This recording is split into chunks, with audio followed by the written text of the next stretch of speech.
Les procès du siècle. Une série de rencontres imaginées et produites par le MUSEM. Saison 3. Lutte en partage. Réunissant témoins, spécialistes et pièces à conviction, les procès du siècle appellent à la barre les forces qui mettent en tension nos sociétés contemporaines et ouvrent un espace d'échange citoyen. Cette troisième saison convoque les luttes pour les droits humains et pour les droits de la Terre. Elle explore les causes à défendre pour mieux vivre ensemble et mieux habiter notre planète. On vit en société. Donc à partir de ce moment-là, l'intime est politique. Les procès du siècle, saison 3. Lutte en partage. 16 épisodes enregistrés en public dans l'auditorium du MUSEM de novembre 2023 à mars 2024. Épisode 12. Face aux discriminations, comment garder la tête froide ? Avec Rachida Brahim, Malika Mansouri et Rokhaya Diallo à la modération.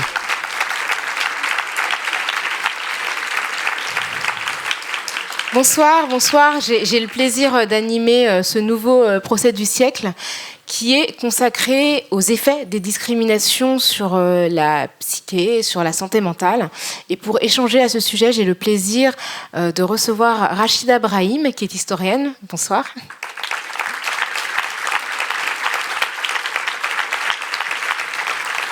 Et Malika Mansouri, psychologue. Alors la question de la santé mentale, c'est une question qu'on évoque de plus en plus souvent pour la conjuguer avec celle des oppressions. On se pose souvent la question des effets physiques des discriminations, des effets en termes d'atteinte aux droits, mais on ne parle pas nécessairement des effets en termes d'atteinte à notre mental, à notre santé mentale. Les personnes qui ne sont pas blanches, les femmes, les personnes handicapées, les personnes LGBTQIA+, subissent des formes d'exclusion, de discrimination qui les situent socialement et qui, au fil des années, au fil de leur vie, impactent la manière dont elles se perçoivent et la manière dont elles perçoivent le monde. Donc, est-ce qu'un environnement hostile qui produit une souffrance invisible peut être compris ? C'est ce qu'on va essayer de développer et d'évoquer ce soir. Je vois que vous êtes nombreuses et nombreux, ça fait plaisir. Donc merci à toutes et à tous d'être là. Merci. Pour en parler, deux intellectuels qui travaillent sur ces questions depuis de nombreuses années. Rachida Brahim, qui est docteure en sociologie et historienne. Vous vous intéressez au mouvement migratoire et aux phénomènes de violence et aux principes de justice sociale. En 2021, vous avez publié un livre très remarqué aux éditions Sileps qui s'appelle « La race tue deux fois, une histoire des crimes racistes en France de 1970 à 2000 ». C'est un ouvrage dans lequel vous retracez une partie de l'histoire des crimes racistes en France et de leur traitement politique et judiciaire. Merci d'être avec nous ce soir. Et Malika Mansouri, vous êtes professeure de psychologie clinique à l'université Sorbonne Paris-Nord, laboratoire UTRPF. Vous êtes psychologue clinicienne et en protection de l'enfance. Vous êtes autrice de l'ouvrage Révolte postcoloniale au cœur de l'Hexagone, Voix d'adolescents, PUF, paru en 2013. On en reparlera. Et de nombreux articles ainsi que co-auteur de nombreux ouvrages scientifiques. Vous intéressez plus spécifiquement à ce que l'on nomme une clinique des marges. Et ça va être une notion qui sera intéressante de creuser les dysfonctionnements des liens entre parents et bébés ou entre enfants et adolescents et la société et les enjeux psychiques des silences sur les violences individuelles et collectives au traumatisme historique et transmission générationnelle des violences. Tout un programme prometteur. Et Merci pour elle. Et Justine Bobot, conservatrice du patrimoine ici au MUSEM, interviendra également pour nous présenter la pièce à conviction du musée. Alors, la question que j'ai envie de vous poser, c'est une question assez large, mais je pense qu'elle posera les termes du débat. C'est est-ce que les oppressions, est-ce que les discriminations, est-ce que les violences systémiques ont un impact sur notre santé mentale ? Et pourquoi cette conversation vous semble importante aujourd'hui en 2024 ? Peut-être dire d'abord quelque chose de ce que sont les discriminations par rapport à la question du racisme, mais Rachida en parlera beaucoup mieux. En tout cas, quelque chose que Saïd Bouamama, sociologue, justement, développe beaucoup, c'est que les discriminations ne sont au fond que la matérialisation physique de ce que l'on appelle racisme. Le racisme, si on considère que les races, depuis qu'on le sait via les biologistes, n'existent pas, les races n'existent pas. Tout le monde le sait. Et pourtant, le racisme est là. Alors, c'est ça la question. Qu'est-ce que le racisme ? Et le racisme, avec le isme, ça forme des idéologies qui viennent offrir des champs de représentation collective sur le regard à porter sur l'altérité. Et qu'est-ce qui est premier ? On pourrait penser que les idéologies sont premières par rapport aux discriminations. Or, développe Saïd Bouamama, c'est le contraire. C'est-à-dire que c'est parce qu'il y a des discriminations, à savoir un tri parmi les individus, c'est parce qu'il y a des discriminations objectives, matérielles, concrètes, le travail, etc., que l'on produit ensuite des idéologies, donc du racisme, pour pouvoir justifier ces discriminations. Et on a vu ça au fil du temps, au travers de l'histoire, justement, avec toutes les, comment dire, gentiment, les invasions, les dominations, les rapts de territoires. Sauf que lorsque, via le colonial ou l'esclavage, on se saisit de territoires, on pensait que c'était du passé, ça ne l'est pas, semble-t-il, mais bon, quand on prend des territoires, on prend beaucoup de choses, notamment le corps des individus. Parce que si l'on discrimine, on discrimine à ce moment-là, dans le temps historique, pour pouvoir hiérarchiser, hein, si l'on va dominer, si l'on va prélever ce qui est à l'autre, alors il faut bien que l'autre soit mis de côté. Ou alors, à travers l'histoire du colonial, que l'on produise alors des théories justifiant l'acte de discrimination et qui vient hiérarchiser les peuples avec des idéologies qui naissent comme justification, à savoir, par exemple, aller civiliser les indigènes dans le temps des colonies. Sauf que ce que l'on produit comme idéologie après avoir produit de la discrimination vient nourrir et alimenter au fil de l'histoire les représentations collectives, et bien malgré soi, même si on se pense bienveillant, même si on se pense en lutte contre ces représentations, eh bien, elles nous envahissent, elles pénètrent différents champs de notre intimité, hein, de notre individualité. Nous sommes tous influencés par les représentations collectives qui sont celles du politique, celles des médias, celles qu'on nous assène au quotidien et qui viennent teinter nos représentations individuelles bien malgré nous. Alors, ça, c'est déjà un premier problème majeur. Et du coup, ça vient impacter les relations interpersonnelles et faire comme un mouvement de va-et-vient entre le passé et le présent, entre ce que sont les idéologies, donc le racisme et les discriminations. Si les premières discriminations, enfin les discriminations dans l'histoire concrète, a produit des idéologies, les idéologies produisent des discriminations, et comme ça, dans un mouvement de va-et-vient, on continue sans même s'en rendre compte à discriminer. C'était quoi la question ? En tout cas, on a une partie de la réponse. Merci beaucoup. Alors, pour continuer, je vais en profiter, Rachida Brahim, puisque vous avez le micro, pour que vous répondiez à la question en utilisant peut-être votre première pièce à conviction, qui est un tableau qui présente les actes racistes, xénophobes et antisémites commis entre 1991 et 2001. Donc, puisqu'on est dans un procès, vous avez présenté une pièce à conviction nourrissant l'idée selon laquelle ces discriminations peut-être nous échauffer un peu la tête. Est-ce que vous pouvez présenter cette pièce à conviction et nous expliquer ce qu'elle a de pertinent à vos yeux ? Oui, bonsoir à tous. Et merci pour votre présence, merci Rokhaya. La question du racisme et de la santé mentale, moi je m'y suis intéressée d'abord parce que j'ai fait une thèse en sociologie sur les crimes racistes en France, entre 1970 et 2000, ce qui m'a amené à étudier, à déterrer des archives 731 cas de faits dénoncés comme étant des crimes racistes, parmi lesquels il y a des homicides, des tentatives d'homicide, des coups et blessures, des attentats à la bombe ou sans bombe. Et voilà, et donc c'était un décombre, enfin oui, c'était un décombre, c'est un beau lapsus. Il y avait un grand nombre de morts qui, comme ça, revenaient à la surface. Et quand je parlais, donc c'est une thèse qui est basée sur des entretiens avec des personnes concernées par le sujet, impactées par le racisme. Et l'espace de l'entretien était un espace extrêmement difficile à tenir. Parce qu'il y avait beaucoup de non-dits, c'est-à-dire que je les interrogeais sur la violence raciste dans leur famille, qu'ils avaient impacté eux-mêmes ou leurs proches.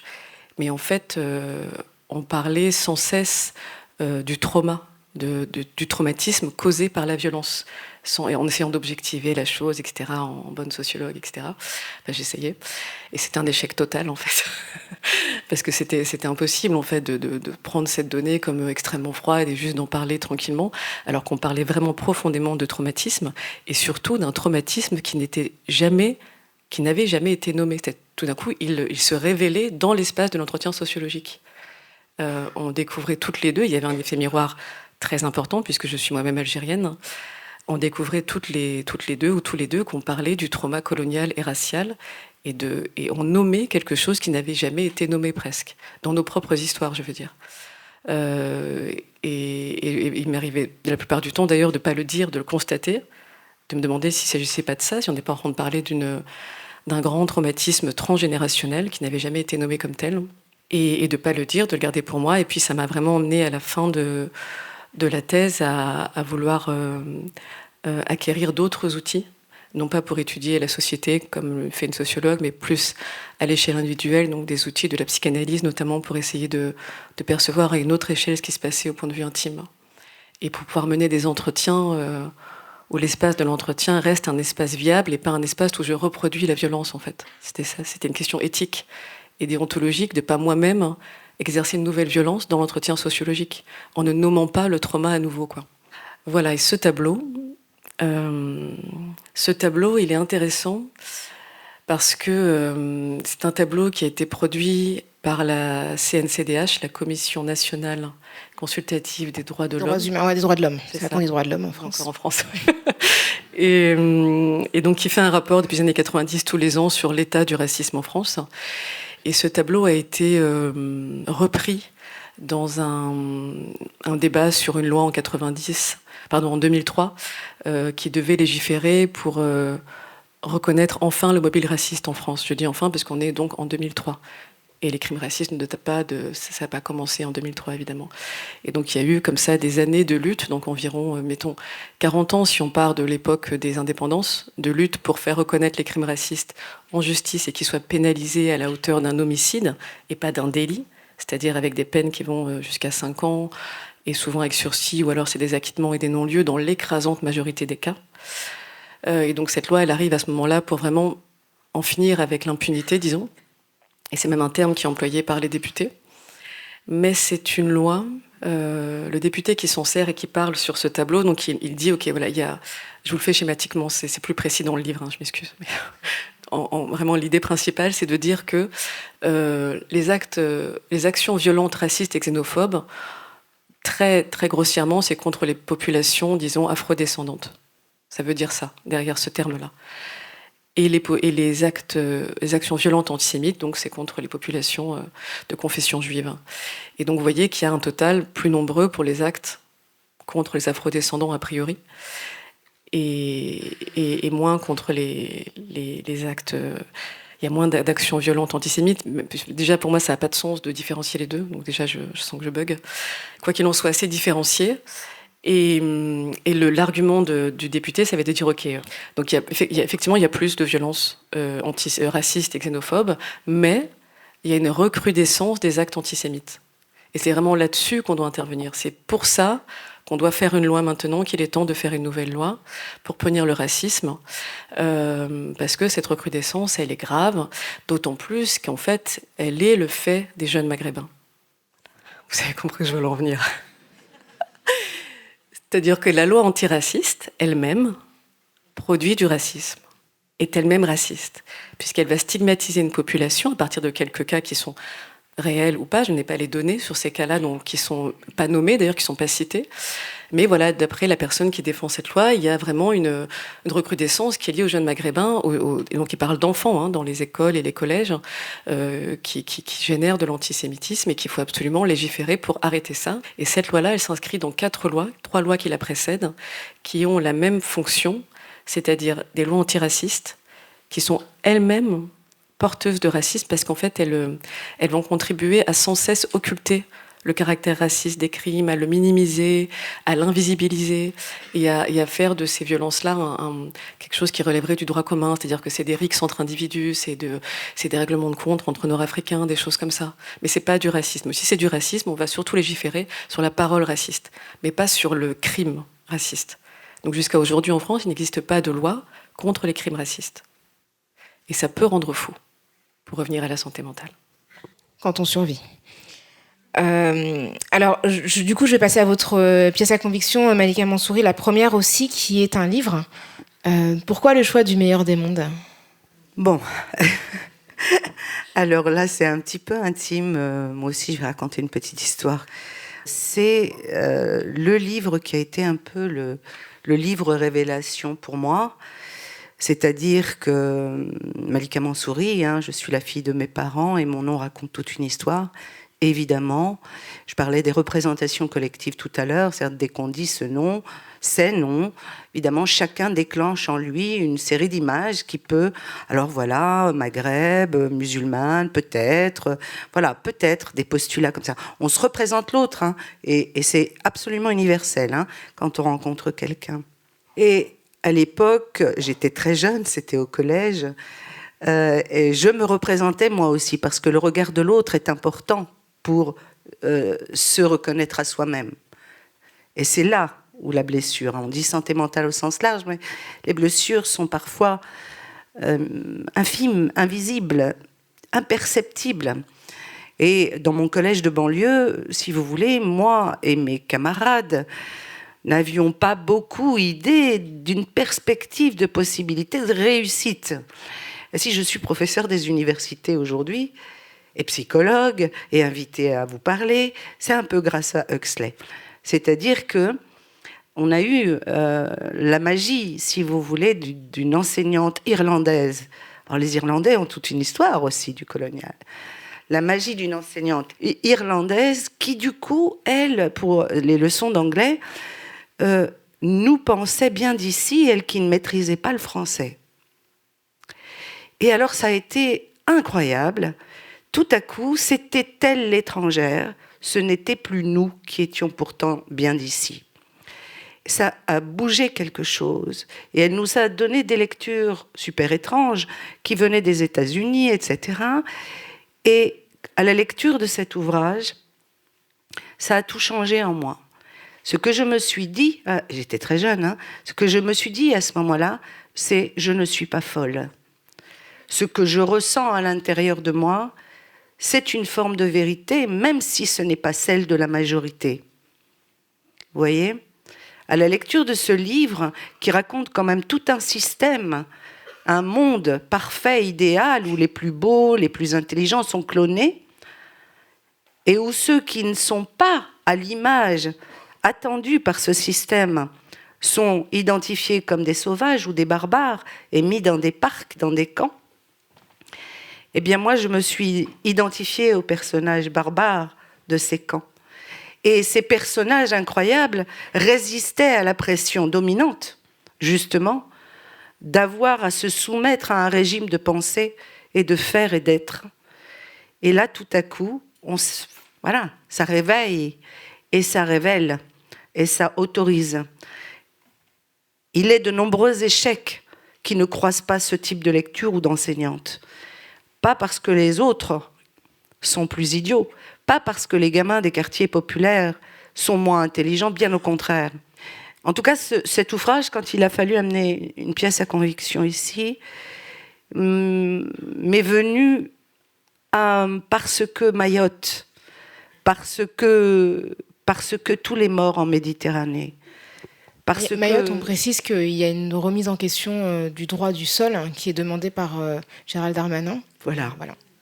Juste hier. Donc Mayotte, c'est un département français depuis 2011. Hier. Donc parce que tout ça, c'est-à-dire que on n'a pas fini et on n'en finit pas, et même ça va en crescendo, ces fameuses représentations collectives. Alors vous aurez remarqué quand même que je suis psychologue et je parle du collectif.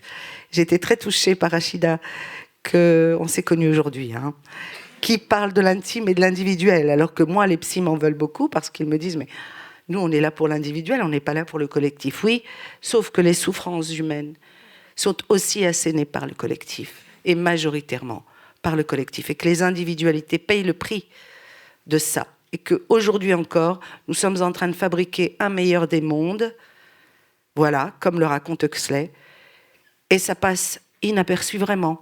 Nos médias, c'est extraordinaire, comme les choses sont racontées, ou plutôt non racontées, comme les choses sont tues, et le système continue à fonctionner. On dort tranquille, on mange, on va au restaurant, tout va bien. Et pendant ce temps-là, à Mayotte, par exemple, il faut savoir que le plus grand cimetière marin français est à Mayotte. Ce n'est pas ici. Hein. Alors, on va poursuivre la discussion en nourrissant d'un premier témoignage. J'appelle à la barre le premier témoin. On peut l'applaudir.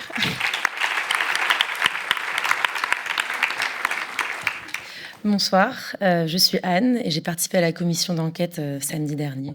Et ce soir, devant vous, je serai Louise.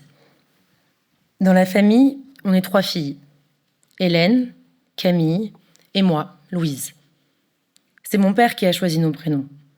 Il disait à ma mère, ce sera plus facile pour elle pour trouver un boulot, plus tard. Mon père, Youssef, est arrivé en France dans les années 60. Il venait d'un petit village, près de Saïda, en Algérie. Il est venu pour travailler, pour trouver une vie meilleure. Il était soudeur dans une usine de construction hydraulique. Il faisait les 3-8 à l'usine, une semaine le matin, une semaine l'après-midi, une semaine de nuit. C'était mieux payé, mais très éprouvant, à la longue. Selon les semaines, il m'accompagnait ou venait me chercher à l'école. Il faut l'imaginer, mon père. 1m70, en costume 3 pièces, peu importe la saison. Et surtout, toujours avec son béret. Dans notre petite ville du 77, il était connu comme l'arabe modèle. Souriant, serviable, poli, et évidemment avec des enfants bien élevés. Un jour, on était tous les deux dans le bus. J'étais déjà grande, j'étais au collège. On était assis à l'avant, près du chauffeur, et il y a un homme qui est monté, qui s'est assis derrière nous. Puis au bout d'un moment, il s'est adressé au chauffeur et lui a dit « Dis donc, il faudrait ouvrir les fenêtres, ça sent fort le raton dans ce bus. » Mon père m'a pris par la main et on est allé tout au fond du bus. Et là, pour la première fois, j'ai ressenti une honte terrible. Honte de tout. Honte de mon père, qu'il soit algérien. Honte que je sois une fille d'immigrés. Et tout me revenait. Le comportement de mon père, sa manière d'être avec ses collègues, avec nos voisins, avec les commerçants du quartier. Sa posture de soumission constante. Ses faux sourires aux blagues déplacées et racistes qu'il subissait à longueur de journée. Sa façon de dire « il faut prendre sur soi pour éviter d'être rejeté ». C'était son credo. Un peu après, mon père a changé d'usine et on a déménagé dans une autre ville. Tout était nouveau et j'ai décidé de changer moi aussi. D'abord, je me suis lissé les cheveux. Je ne voulais plus de mes boucles noires. Tous les matins, je me levais tôt pour laver, sécher et lisser mes cheveux avec un fer à lisser. Je mettais de la laque aussi. Et la nuit, je dormais avec un foulard de soie. J'ai plus jamais voulu que mes amis viennent chez moi, ni qu'elles voient mon père ou ma mère. Je me suis inventé une histoire, que je venais de Bourgogne, que mon père était conducteur de bus, qu'on habitait un pavillon, qu'on allait en vacances chez mes grands-parents, qui avaient une ferme près de Dijon. Et c'est passé. Mes nouvelles copines n'ont pas trop posé de questions. En fait, pour les vacances, on allait quelquefois en Algérie. Mon père nous emmenait dans le village de son enfance. Quand j'étais petite, j'aimais bien retrouver mes cousines et mes cousins là-bas, même si je me souviens que les retours étaient bien désagréables. Mon père nous disait, à mes sœurs et à moi, que surtout, il ne fallait pas rapporter en France l'accent du village. Mais maintenant, je détestais retourner là-bas. Et en trouvant des petits jobs d'été, j'ai obtenu de ne plus y retourner du tout. Après le bac, j'ai commencé des études en psychologie. Un jour, en allant à l'université, je sortais du bus et il s'est mis à pleuvoir. J'avais oublié mon parapluie et, horreur, mes cheveux se sont mis à friser. Pour les protéger, je mis un foulard sur ma tête. Sur le trottoir, je croisais un homme d'une 50aine d'années, et en arrivant à ma hauteur, il a murmuré tout bas, mais assez fort pour que je l'entende bien, « Rentre chez toi, sale arabe ». Et là, j'ai eu un déclic. J'ai compris que, depuis des années, je vivais comme une mythomane, m'inventant une identité qui n'était pas la mienne, rejetant totalement la culture de mes origines, rejetant mes parents, et que si je continuais comme ça, j'allais devenir folle. Et alors, j'ai décidé. J'ai décidé de relever la tête. Et j'ai repris mon second prénom. Je m'appelle Leïla.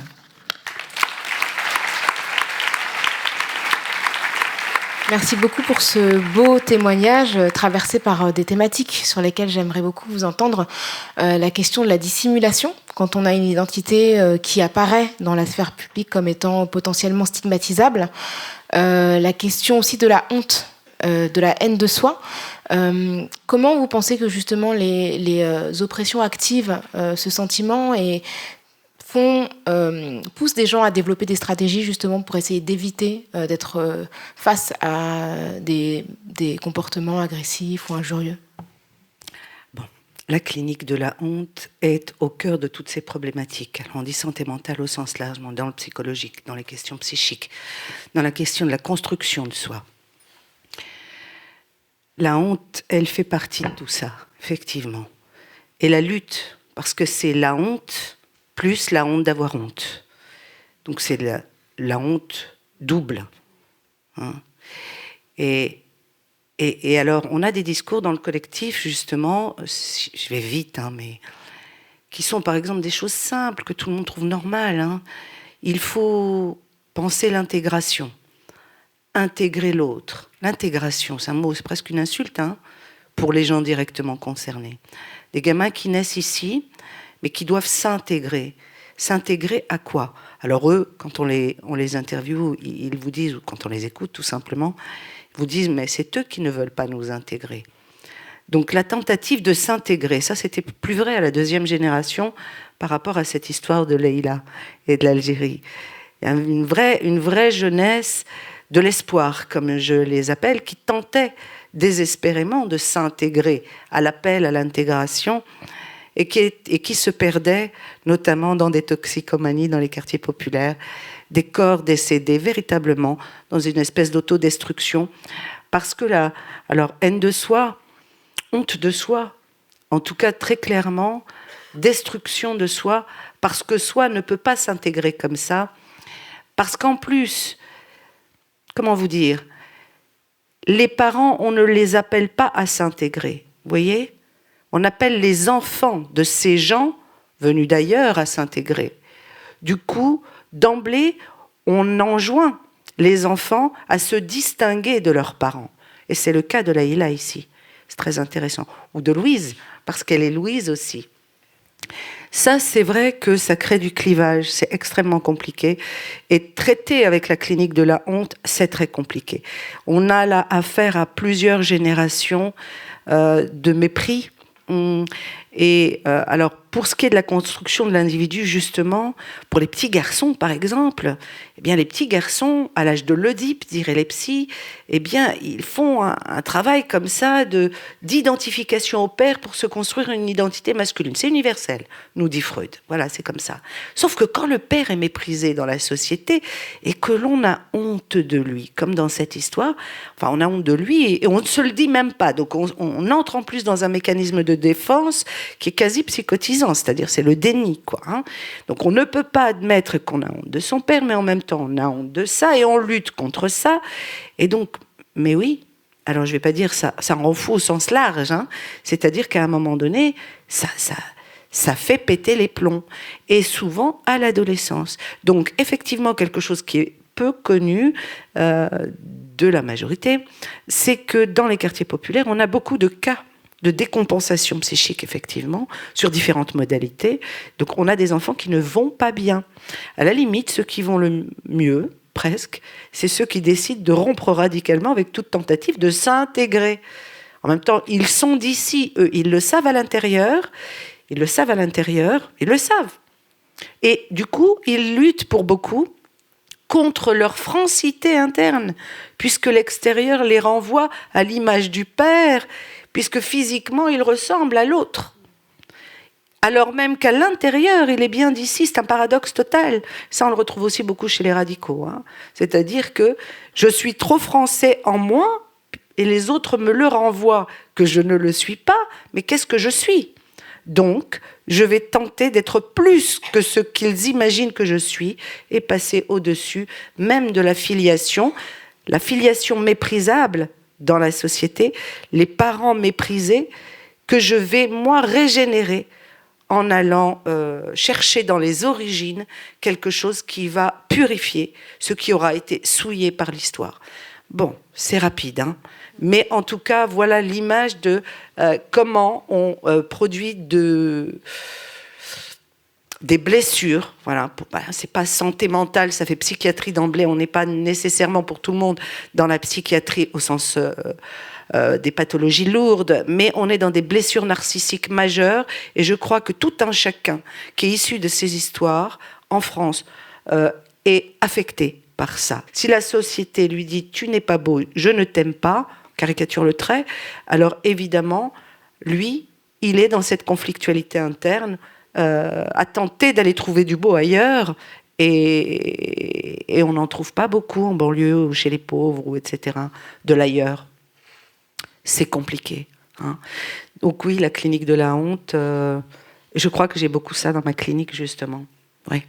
Je vais profiter du fait que vous ayez le micro pour vous demander de commenter votre deuxième pièce à conviction qui est issue des archives psychiatriques, qui date de 1975.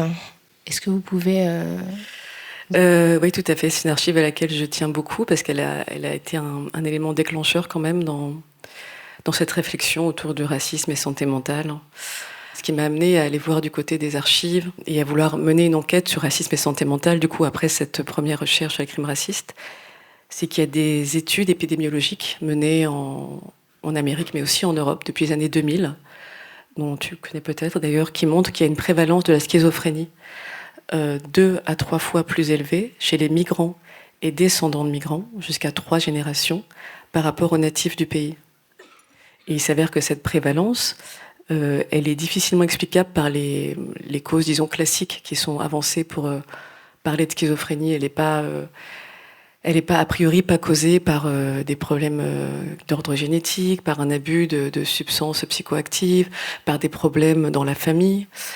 Et donc l'explication, une hypothèse qui serait encore à creuser, mais que certains psychiatres avancent déjà, c'est le racisme transgénérationnel, le racisme structurel et systémique dans lequel des personnes sont enfermées, qui pourrait vraiment amener ce diagnostic de schizophrénie.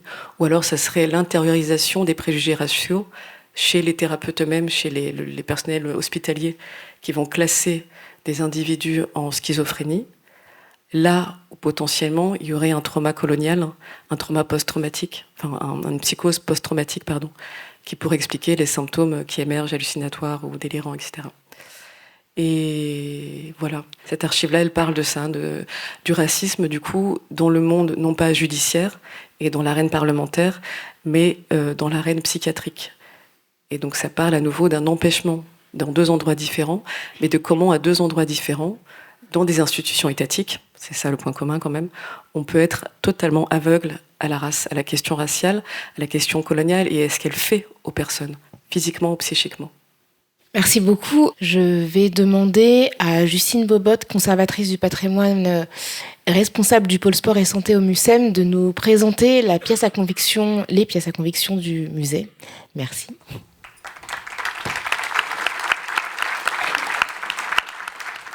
Bonjour à tous et à toutes. Merci de me laisser la parole pour parler d'une pancarte que je vous ai ramenée aujourd'hui. Une pancarte collectée lors d'une manifestation contre le sida en 2002. On peut y lire un slogan choc, comme vous le voyez ici, d'autant plus frappant qu'il repose sur une répétition. Je le lis. Nous avons survécu à l'esclavage, nous avons survécu à la colonisation, nous avons survécu à l'immigration forcée, nous survivrons au sida. Cette pancarte, elle a été réalisée par les membres d'une association qui lutte contre le sida au sein des communautés d'immigrés ou de descendants d'immigrés. Je reprends ici les termes qu'ils utilisent pour se qualifier.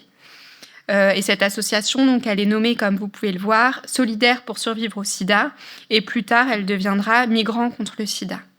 Alors, j'ai choisi cet objet ce soir pour parler des liens entre santé mentale et santé physique, si les deux termes peuvent être distingués comme cela, j'en suis pas sûre, mais aussi pour vous montrer la manière dont les différentes discriminations et marginalisations, raciales, sociales ou sanitaires, s'alimentent en entretenant d'une certaine manière des phénomènes de double ou triple peine pour des populations marginalisées.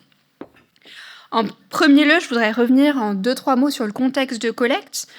Donc, c'est une manifestation de 2002 à la Fontaine des Innocents. Il s'agit de la première manifestation de cette association Migrants contre le sida. Il dénonce en 2002 le silence qui entoure l'épidémie de sida qui touche particulièrement des populations, disons, périphériques, notamment dans les banlieues, alors même que l'épidémie décline depuis quelques années. Elle décline en fait depuis 1996 et la commercialisation des trithérapies. Et donc les fondateurs de cette association, Reda Sadki et Jamel El-Bouache, ils soulignent le fait que l'épidémie fait encore rage parmi les populations issues de l'immigration, ce qui leur fait dire qu'une deuxième épidémie se propage chez les Maghrébins de France. Alors en réalité, ce silence il est bien plus ancien et bien plus profond, car dès les années 1980, ces banlieues sont largement touchées par le sida. Dans les cités, de nombreuses familles perdent des proches, en région parisienne, mais aussi ici à Marseille. Est en cause l'épidémie de drogue, d'héroïne qui déferle dans les banlieues et le partage des seringues. En effet, le chômage, la marginalisation sociale et géographique, le racisme systémique dont fait l'objet une certaine jeunesse la fragilise. Vous avez parlé aussi des phénomènes de toxicomanie liés à la honte de soi, qui sont sûrement aussi en jeu dans ces phénomènes. Et pourtant, l'extension très précoce du sida dans les banlieues reste hors des radars médiatiques, hors des radars aussi des politiques de santé publique, et sans prévention ciblée et avec un mauvais suivi médical, malheureusement, les morts se multiplient. Plusieurs raisons, en fait, expliquent ce silence. Il y a d'une part une peur de faire le jeu du Front National en liant épidémie et population et les banlieues. Le FN joue dans les mêmes années. On a parlé du contexte de 2002, des tours. On pense aussi au développement du FN. Le FN, dans ces mêmes années, joue sur le fantasme de l'immigration comme un danger sanitaire, fantasme qui rejoue lui-même le fantasme colonial de l'indigène comme corps à contrôler, de l'indigène comme corps porteur de maladies contagieuses. Mais surtout, et d'autre part, je pense qu'il faut y voir ce qu'on appellerait aujourd'hui un racisme structurel qui est dénoncé par les fondateurs de cette association. Je les cite. Ils disent que les séropos de l'Hexagone sont de plus en plus souvent des Arabes et des Noirs issus des ex-colonies françaises, des hommes et des femmes majoritairement, des précaires de la banlieue parisienne et des périphéries d'autres grandes villes. Si le sida n'est plus la priorité de la santé publique, c'est aussi pour cela. Et Reda Sadki montre très étroitement ici le lien entre plusieurs marginalisations qui viennent, disons, s'entremêler, plusieurs exclusions. On parle de personnes précaires, de personnes périphériques d'un point de vue géographique, mais en fait d'un point de vue social aussi et d'un point de vue des politiques de santé publique. Et l'affiche que je vous ai ramenée aujourd'hui, elle montre cette continuité très forte entre une situation historique qui crée des inégalités, qui crée des souffrances et une situation contemporaine qui alimente des discriminations. Alors pour lutter contre ces discriminations, cette association, comme d'autres associations qu'on pourrait dire dans un sens positif, communautaire, elles optent pour une auto-représentation partant du fait que des associations généralistes comme AIDS ou plus larges comme ACT UP ne permettent pas de les représenter. Et puis, ils revendiquent également un traitement égalitaire dans la lutte contre la maladie. Si on revient sur la photo de la manifestation, on voit qu'ils portent des pancartes avec écrit égalité des droits face à la maladie. Et puis enfin, dans une logique de convergence globale, ils lient la lutte sur le territoire français et la lutte sur le continent africain, en insistant sur une solidarité globale assez proche finalement de ce qu'on appellerait aujourd'hui d'une convergence des luttes. Je vous remercie. Merci beaucoup.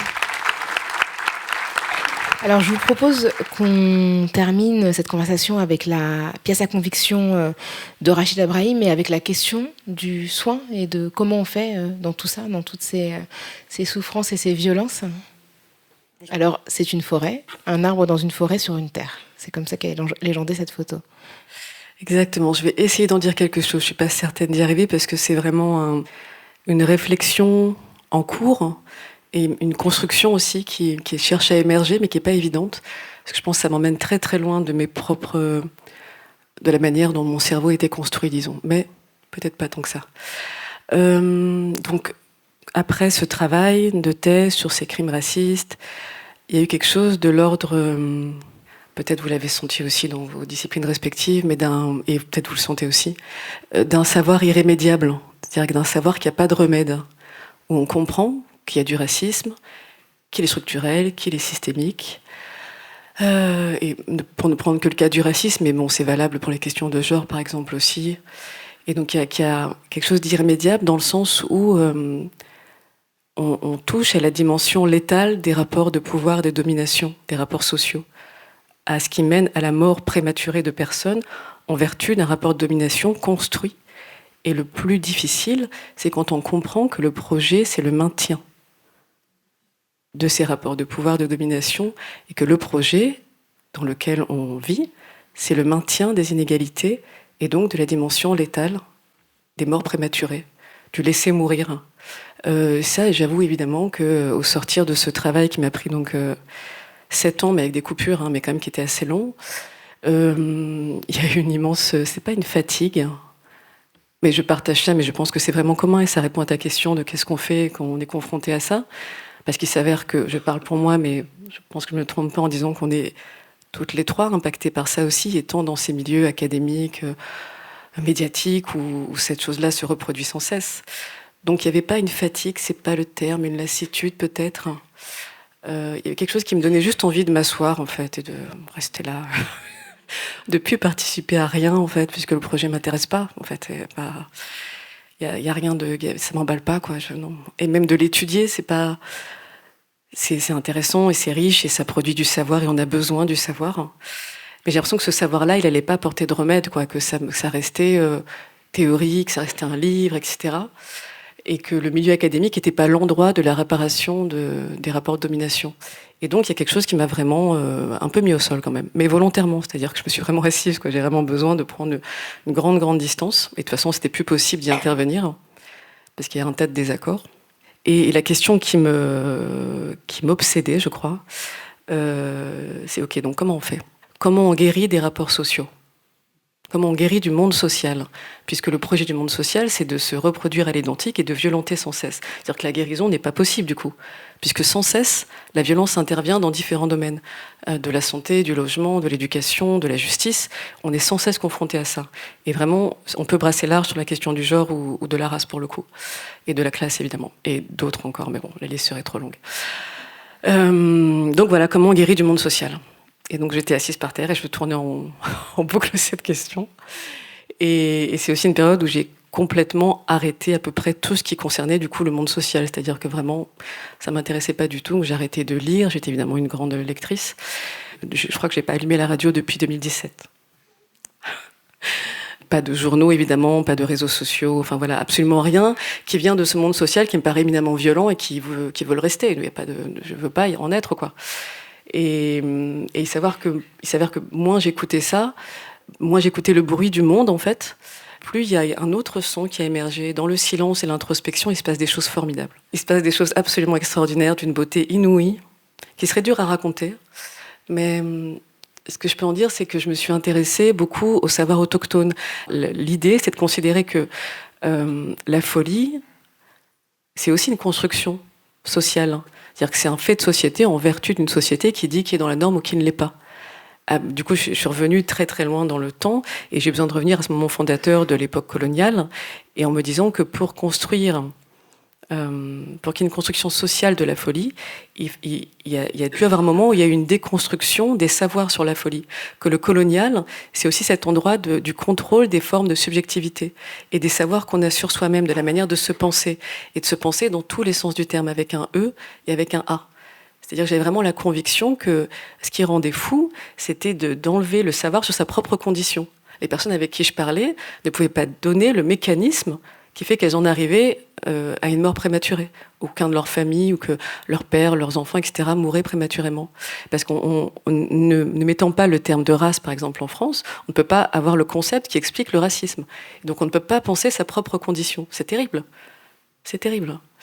Et donc voilà, je me suis intéressée aux savoirs autochtones, ce qu'on appelle les savoirs autochtones, ce que je préfère appeler les savoirs ontologiques, c'est-à-dire des théories, disons, générales sur l'être, mais qui ne viennent pas de la science, mais de l'expérience, et qui sont vraiment arrimées à une vision très holistique et très animiste aussi du monde. Donc j'ai fait un immense pas de côté. C'est même pas un pas de côté, quoi. C'est un immense voyage très très loin de tout ce que j'avais appris jusque-là. Mais en fait, cet immense voyage m'a aussi ramené profondément à mes propres origines, puisque j'ai été autochtone, mes parents ont été autochtones quelque part, hein, avant l'exil, avant l'immigration, avant la colonisation. Et donc je suis revenue à ces savoirs ontologiques avec beaucoup beaucoup d'intérêt et avec à chaque fois un appétit grandissant. Et puis j'ai cherché à rencontrer des femmes qui trouvaient une autre manière de se soigner que les manières conventionnelles, en allant dans la forêt par exemple, en allant dans le désert, en cherchant vraiment des moyens de se reconnecter à une terre. Et c'est basé vraiment aussi sur les savoirs autochtones qui convergent tous en un sens, c'est-à-dire que la guérison, c'est la reconnexion avec la nature, avec le caractère sacré, spirituel de la nature, avec la terre comme être vivant, avec tout ce qui vit par-delà le monde humain, dont le monde non humain est plus qu'humain. Donc il y a vraiment eu toute une recherche de ce côté-là qui dure depuis 5 ans maintenant et qui m'a fait rencontrer des personnes formidables, d'une beauté bouleversante. J'ai beaucoup été bouleversée et ça continue. Et ce qu'on a découvert, je crois que je finirai là-dessus, on a beaucoup brûlé les sorcières en Europe. Et ces femmes, elles m'ont montré qu'elles étaient le feu, en fait. C'était elles, le feu. Donc elles risquaient plus rien. On ne pouvait pas les brûler parce qu'elles étaient le feu elles-mêmes. On comprend qu'on est le feu soi-même, en fait. Donc il y a tout un passage, un cheminement qui fait que ça renverse complètement le rapport de pouvoir en un sens, en fait. Merci beaucoup. Applaudissements mérités. Merci Rachida Brahim, merci Malika Mansouri, merci Justine Bobot, merci aux témoins extrêmement touchants. Je vous remercie pour votre présence et à bientôt. Cette séance a été enregistrée le 12 février 2024 avec la participation de Rachida Brahim, Malika Mansouri, Justine Bobot et Rokhaya Diallo à la modération. C'était le podcast Procès du siècle. Lutte en partage. Une proposition conçue et mise en scène par le MUSEM. À la modération, Rokhaya Diallo, Nora Hamadi, Thomas Legrand et Paloma Moritz. En partenariat avec Libération, Simone et Ventilo. Réalisation, Copie Carbone. Rendez-vous sur le site du MUSEM pour plus d'informations sur la série et les pièces à conviction. Et retrouvez l'ensemble des épisodes de la saison sur votre application de podcast habituelle. Merci pour votre écoute et à très bientôt.